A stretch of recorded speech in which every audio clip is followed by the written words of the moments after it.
बड़े लंबे बालों वाली सुंदरी कवि ने जंगल में अपना ब्यूटी पार्लर खोला था। वो सुबह से बैठी हुई थी, मगर अभी तक कोई भी पक्षी उससे प्यार होने नहीं आया था। आज फिर कोई नहीं आया। आज फिर से मुझे खाली हाथ ही घर जाना होगा। सुनो सुनो बुलबुल, यहाँ आओ। राह जाती हुई बुलबुल को सुंदरी कवि आवाज देती है। बुलबुल देखो तो, मेरे ये बाल कैसे उलझे हुए हैं और रंग भी कितना गंदा हो गया है तुम्हारा। हाँ सुंदरी, काम की वजह से फुर्सत ही नहीं मिलती कि अपने बारे में सोच सकूं। आओ मेरे पार्लर में आओ, मैं तुम्हारा मेकअप करती हूँ, तैयार करती हूँ तुम्हें। लाल सुर्ख रंग निकल आएगा तुम्हारा। नहीं सुंदरी, मुझे अभी इन चीजों की जरूरत नहीं है। जब बारिश होगी तो बारिश में नहाने से सब ठीक हो जाएगा। ऐसा कहते हुए बुलबुल वहाँ से चली जाती है। फिर दूसरे दिन सुंदरी कवि चिड़िया के पास जाती है। चिड़िया चिड़िया, मैंने जंगल में ब्यूटी पार्लर खोला है, इसी दिन आओ, तुम्हें ऐसा तैयार करूँगी दुल्हन लगोगी। सुंदरी, मुझे अब दुल्हन बनकर क्या लेना? मैं तो सारा दिन अपनी बेटी के भोजन के लिए मारे मारे फिरती हूँ, तब कहीं जाकर पेट भरता है मेरा और मेरी बेटी का। ठीक है, लेकिन जब टाइम हुआ तो चक्कर जरूर लगाना। सुंदरी जब जंगल से अपने ब्यूटी पार्लर पर वापस जाती है तो उसे रास्ते में एक घोंसले में एक कव्वी बैठी हुई दिखाई देती है। सुंदरी कव्वी उस कव्वी के पास जाती है। तुम भी मेरी तरह की एक कव्वी ही हो, नाम क्या है तुम्हारा? मेरा नाम गौरी कव्वी है। मेरा पति मेरे लिए दाना लेने गया है और मैं यहाँ घोंसले में बैठी बोर हो रही हूँ। लगता है ये कव्वी जरूर मेरी बातों में आकर मुझसे मेकअप करवाने जाएगी। गोरी नाम बताया ना तुमने? गोरी, मैंने जंगल में ब्यूटी पार्लर बनाया है। मैं पक्षियों को ऐसे मेकअप करती हूँ कि बूढ़े भी जवान दिखते हैं। अच्छा, क्या तुम मेरा भी मेकअप कर दोगी? इसलिए तो मैं तुम्हारे पास आई हूँ। इतनी छोटी सी उम्र में कैसे उतरा उतरा चेहरा लग रहा है तुम्हारा। मेरे ब्यूटी पार्लर पर आना, 16 महीने की जवान कवि बना दूंगी मैं तुम्हें। सुंदरी चली जाती है। गोरी कव्वी भागी भागी अपने पति कालू के पीछे जाती है, जो दाना ढूंढ रहा था। कालू लाओ ये दाना, तुम मुझे दो। मैं सुंदरी कव्वी से अपना मेकअप करवाने जा रही हूँ। मैंने ये दाना बहुत मुश्किल से ढूंढा है और तुम इस दाने से अपना मेकअप करवाने जा रही हो? कालू जी, क्या तुम नहीं चाहते कि तुम्हारी पत्नी सुंदर दिखे? ऐसा कहते हुए गोरी कव्वी चली जाती है और बेचारा कालू कौवा नया दाना ढूंढने के लिए फिर से उड़ जाता है। सुंदरी, मैं आ गई, लो ये दाना लो और मुझे अच्छे से तैयार कर दो। ऐसा मेकअप करो कि मेरा पति खुश हो जाए। तुम चिंता ना करो, मैं तुम्हारा ऐसा मेकअप करूंगी कि तुम हर रोज आया करोगी मेरे पास। फिर सुंदरी कव्वी गोरी कव्वी से दाना ले लेती है और उसका मेकअप करना शुरू करती है। घोंसले में बैठा कालू कौवा अपनी पत्नी का इंतजार कर रहा था।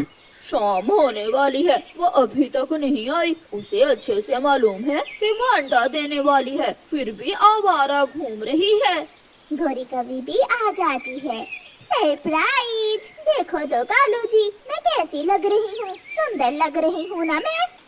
आज या कल तुम अंडा देने वाली हो और इन दिनों में मम्मा पक्षी घोंसलों में रहती हैं और एक तुम हो कि सारा सारा दिन घूमती हो। तुमसे तो मेरी सुंदरता बर्दाश्त ही नहीं होती। फिर दूसरे दिन गोरी कव्वी एक अंडा देती है, जिसे देखकर वो खुश होने की बजाय उदास हो जाती है। अब इस अंडे की रक्षा कौन करेगा? कौन सारा सारा दिन इस अंडे पर बैठेगा? ये सब मुझसे नहीं होगा।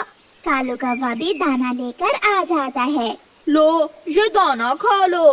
कालू, तुम थोड़ी देर अंडे पर बैठ जाओ, मैं ब्यूटी पार्लर जा रही हूँ। रुको गोरी, मेरी बात सुनो। मगर गोरी कव्वी चली जाती है।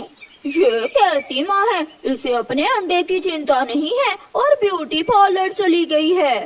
अगर ऐसे ही 1 महीना हर रोज आया करोगी तो देखना, तुम सबसे सुंदर बन जाओगी।